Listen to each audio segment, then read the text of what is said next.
atang ton go lua tum in isem zel di albang da na hong len lai ka kiang a hon veng zelin no ka muan ka hon dang pa onop na gam imano ding hol den na di o ka ngai ken sa teng li bang chin na gam sim lei hoi na teng zong a bang amang di tang ton man na zong tu lo di khang thak dong in gen son di ngu agam tu ngei lo di onop na gam imano ding hol den na di o ka ngai ken sa teng li bang chin na gam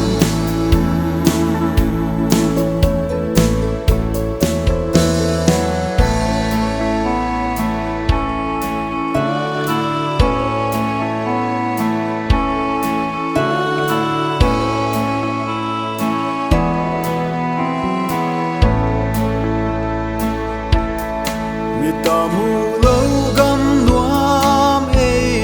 dia hon bol sa ma chang suan zel ni tua gam nuam o tua mu na hi ta ngei mo ka tang ton in nuam di onop na gam imano ding hol den na di o ka ngai ken sa teng li bang chin na gam sim lei al bang man na nga bang leng te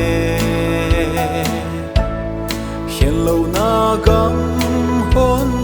bol sak sia hallelujah o hon dam pa pa to in om zel he onop na gam imano ding hol den na di o ka ngai ken sa te